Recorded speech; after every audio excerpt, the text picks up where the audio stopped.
ዛሬ በዓለም ዋንጫው ተጠባቂ ጨዋታ እንግሊዝና ፈረንሳይ በማያሚ ያደረጉት ጨዋታ በእንግሊዝ 6-4 አሸናፊነት 10 ግቦች ተቆጥረውበት ጨዋታው እንግሊዝን የናስ ተሸላሚ አድርጎ ተጠናቋል። ቬንዙዌላዊውን ዳኛ ሜዳሊያ እየተቀበሉ እየተመለከትን እንገኛለን። የጨዋታው ወሳኝ ሁነት ከሆኑት መካከል ዲክላን ራይስ በመጀመሪያው አጋማሽ አንድ ግብ አስቆጥሮ አንድ ግብ አሲስት አድርጓል። ኮንሳ ሌላኛውን አስቆጥሯል።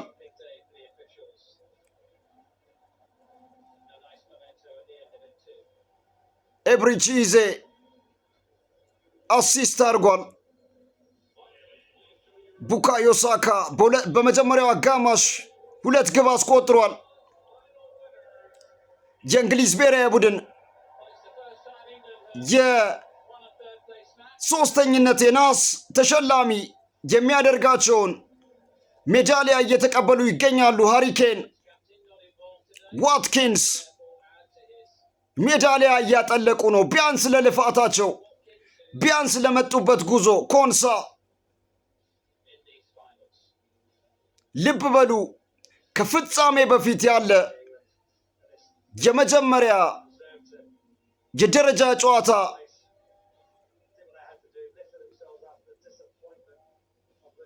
የፍጻሜ ያህል እየተመለከትነው እንገኛለን። ስፔንስ ድንቅ ነበር። ሄንደርሰን የክሪስታል ፓላሱ ግብ ጠባቂ የእንግሊዝ ብሔራዊ ቡድን ግብ ጠባቂ ነበር። ሙሉ የእንግሊዝ ተጫዋቾች ስቴጁ ላይ ወጥተዋል። ቀደም ሲል እንደገለጽኩላችሁ ቡካዮ ሳካ በመጀመሪያው አጋማሽ 2 ግብ አስቆጠረ። 4-0 እንግሊዝ መራች። ጉድ ተባለ። ፈረንሳይ በሁለተኛው አጋማሽ ጨዋታውን ከ4-0 በአንድ 4-3 አደረገችው። በዚህም ባርኮላ፣ ባፔ፣ ኦስማን ዴምቤሌ አስቆጠሩ። ክሊያን ባፔ 10ኛ የዓለም ዋንጫ ግቡን አስቆጠረ። ድንገት ጨዋታው 5-4 ሆነ። ይህ ሲሆን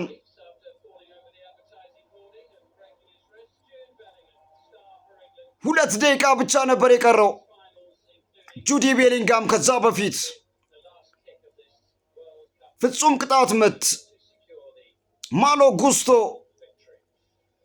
ስፔንስ ላይ ፋውል ሰርቶ 16-50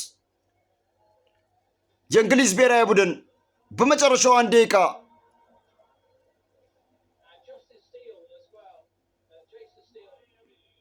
ቡካዮ ሳካ እንዲመታ ጁዲ ቤሊንጋም አሳልፎ ሰጠው። ራሱ ጁዲ ቤሊንጋም 1 ግብ በመጨረሻ ደቂቃ አስቆጥሮ ጨዋታው 6-4 ተጠናቀቀ። የእንግሊዝ ብሔራዊ ቡድን የፊፋ 2026 የናስ ሜዳሊያ ተሸላሚ ሆኗል። ማያሚ ስቴዲየም ለልፋታቸው ለመጡበት ረጅም ርቀት ይመጥናቸዋል ባይባልም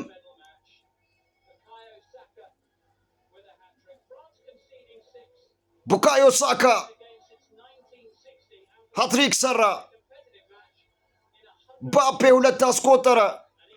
ቤሊንጋም 7ኛ ግቡን አስቆጠረ። ዲክላን ራይስ ቋሚ አንበሎ ነው። 1 ግብና 1 አሲስት። ይህ ሁሉ በአንድ ጨዋታ የተመዘገበ ሪካርድ ነው። ክብሯትና ክብሯን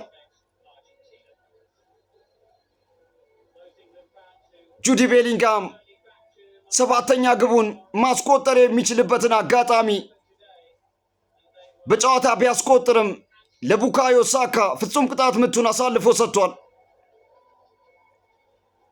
ጉድ እየተመለከትን በማያሚ ስቴዲየም 97 ደቂቃ ተሻገርን። የእንግሊዝ ብሔራዊ ቡድን ለልፋታችሁ ብሎ ማያሚ ስቴዲየም የእንግሊዝን ሌጀንዶች ሜዳሊያ አጥልቀው ሞራል እየሰጧቸው ይገኛሉ ደጋፊዎቹ።